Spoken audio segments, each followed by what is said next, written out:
Hey, I am Mustafa Sharif. Thank you for listening to Urbanistica podcast. In the previous episode 33, I was talking to Fred Kent, the co-founder of PlacemakingX and the Social Life Project. He was sharing the story of how placemaking become a international movement, and today I have the pleasure to welcome Ethan Kent to share with us the story of Placemaking X as a network, as an international network, and we're also going to talk about the now and the future of the network. So, Ethan, thank you so much for your time and welcome to Urbanistica podcast. Yeah, my pleasure. Thanks so much for having me. How are you doing? All good. Feeling very lucky. Yeah, we've had a challenging time, obviously, in New York, but it's also a time to feel more connected to everybody. It's a sad time for public spaces, but it's also a time to help us all realize how much they do for us, how much they've built the relationships and communities that we have, and how they will play an important role in our recovery and reconnection. Yeah. Um, Yeah, it's a big moment to reflect about almost everything in life. And Very of much. course, Yeah. yeah. Well, Ethan, tell me about you. How would you like to introduce yourself and what are you passionate about? Yeah.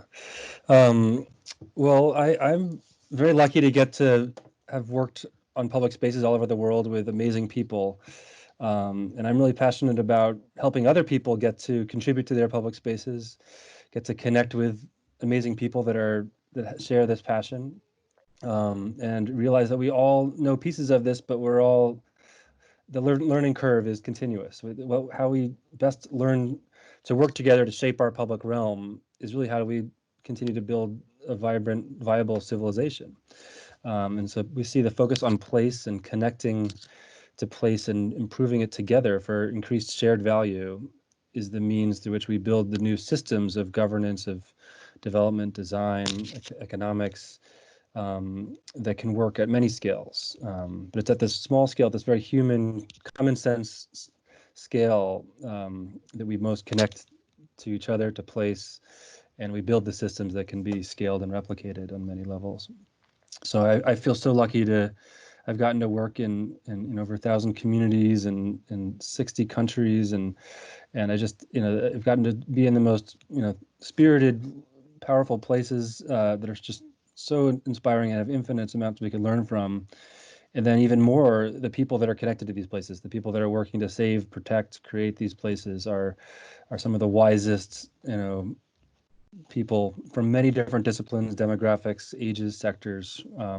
But collectively, they share a passion, and that's so placemaking X is really just bringing together a lot of these people in a very natural way to figure out how we can learn from each other better, and how we can work together and build a movement together.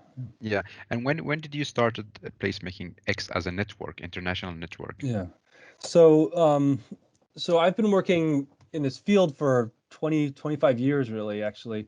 First, when we first started calling the work placemaking, was actually around when I started. And, that was really a shift from past approaches at Project for Public Spaces, where it was just being sort of sensitive to user engagement and experts applying solutions. And when we started calling it placemaking, it was more when we all realized that the community is the expert, that we need to learn from, draw out, support the community to be experts, to be leaders, in the process of shaping their own public spaces to reflect their values and goals. And we started to see this as something that could catch on as a real movement and needed to catch on as a movement, at every scale and around a community and globally, to sort of turn upside down the shaping of cities, of public spaces. And so we sort of had conferences. Actually, some of the first ones were in Seattle, and then Sweden actually has been a real partner in many levels, with UN Habitat and the Axel Johnson Foundation there, starting to see it as a global movement and focusing more on the global south, thanks to Sweden's leadership in these areas. Um, but we started actually around 2013 when we did our first conference in Sweden, and another one in Detroit. We launched something called the Placemaking Leadership Council, which was a sort of self-organized network of people that identified as leading placemaking networks and movements in their parts of the world.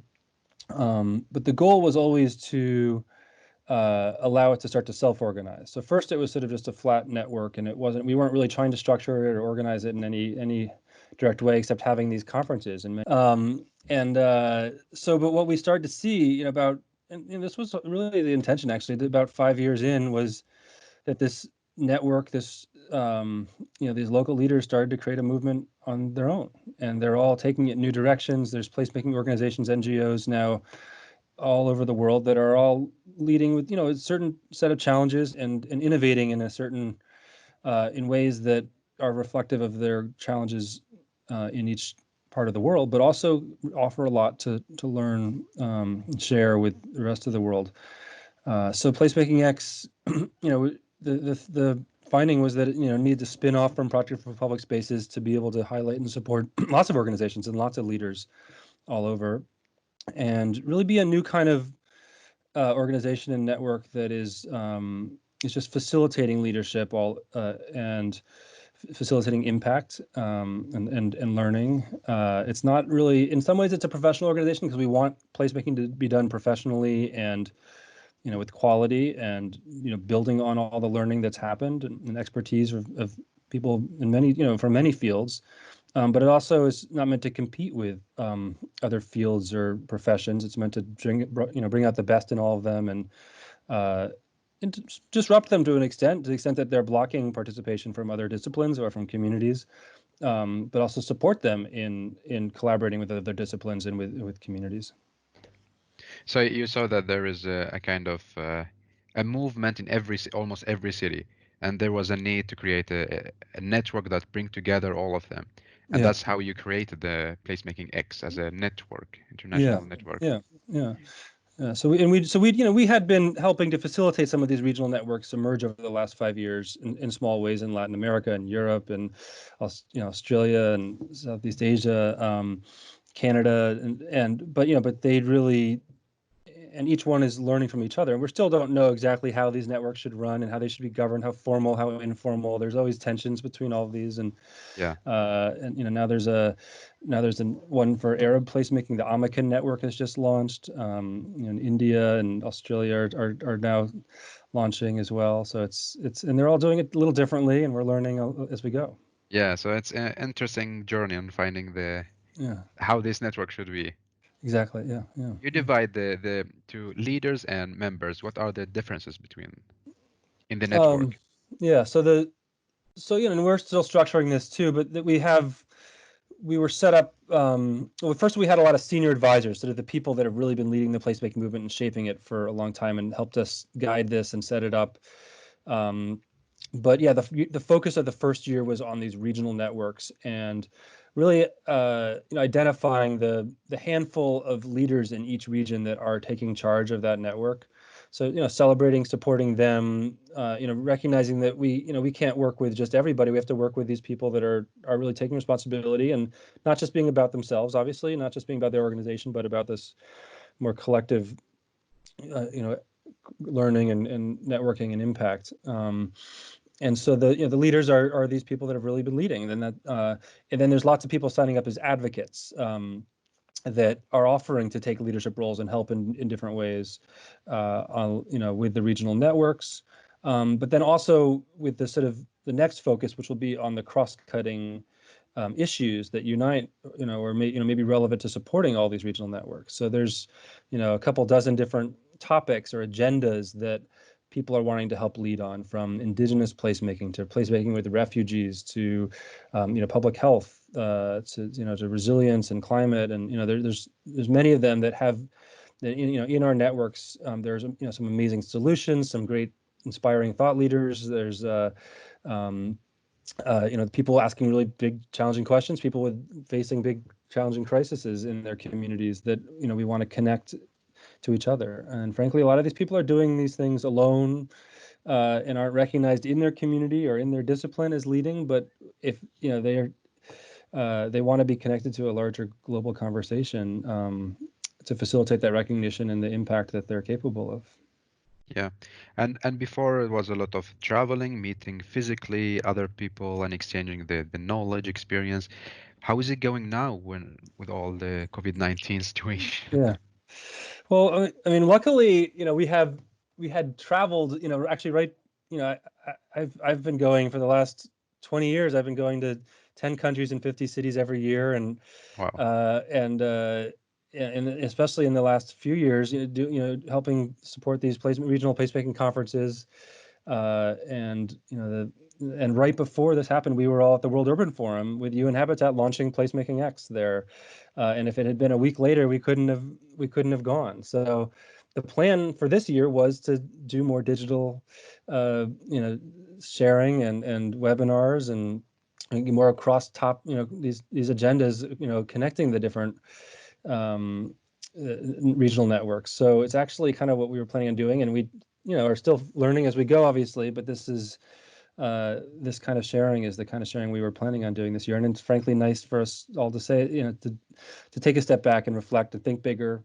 um, slow down a little bit, think about what matters most to all of us. But then it's particularly powerful to connect with all these people around the world that share these passions, that want to be face to face and virtually, Yeah. and and feel how much we all share. The world feels smaller than ever, and the questions are bigger than ever, but they're also, we all have more responsibility than ever. The national leaders aren't solving them, and that's creating a void, or a vacuum for us all to step up, and create much more leadership on all levels. Yeah. And recently, there was a big international meeting for Placemaking X on digitally. Yes, yeah, How was the yeah, experience meeting all the different people yeah, from different countries? And what was yeah, the topic you were talking about? yeah. So we just invited about 90 the people leading these regional networks. There's 14 regional networks, and I think we got 76 of them showing up. A few of we picked a time that was not fair to the Australians and New Zealanders, unfortunately. And yeah, it was, and then everyone shared what their regional network's doing, and they all have big plans for this year with, in-person conferences or virtual ones.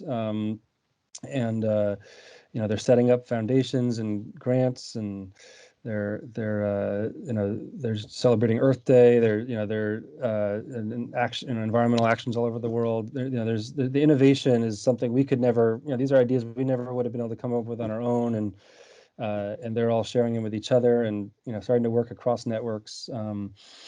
And again, there's people from every kind of background and profession and demographic, but they're so passionate to connect with each other, and learn with each other. Yeah.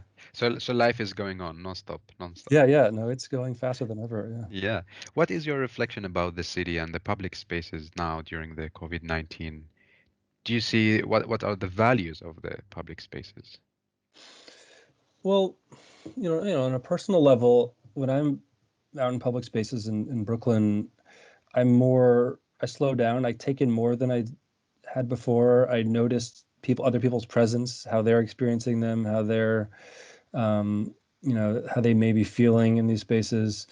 I feel like we're all appreciating the spaces and each other even more, perhaps, because we're slower, because of the threat, the questions we're all asking.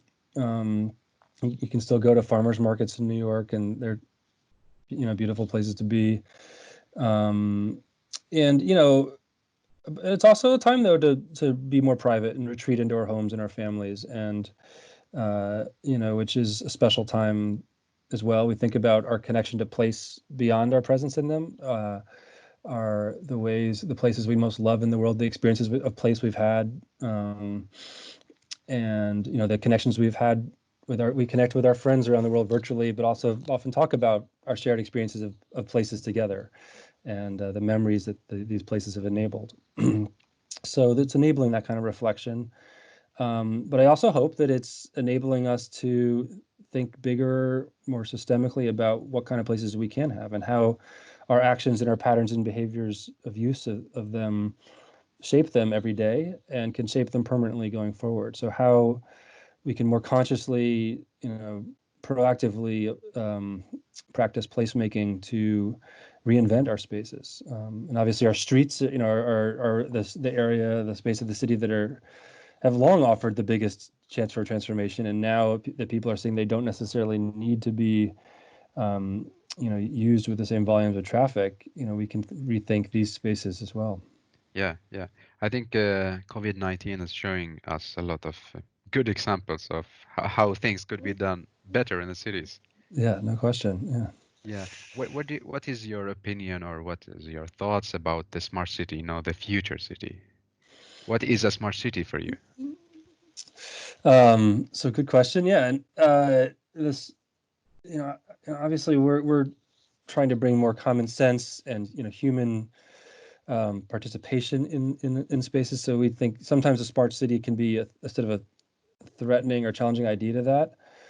We also think, though, that we need the technology and can be a disruptive force for good, for making us question and think differently and see how spaces can change and will change, and for better or worse. And we need to proactively shape them to reflect the values of each community.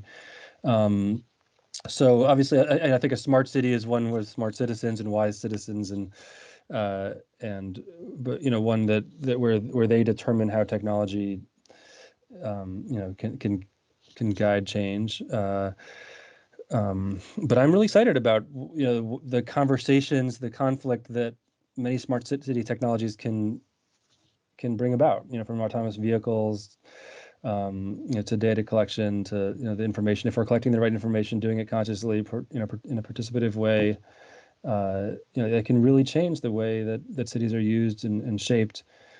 Um, but obviously there's a lot of big questions that need to be asked, and there's wonderful pushback on these things. So it's the points of conflict are the points of potential creativity. Yeah. Do you think New York is a smart city?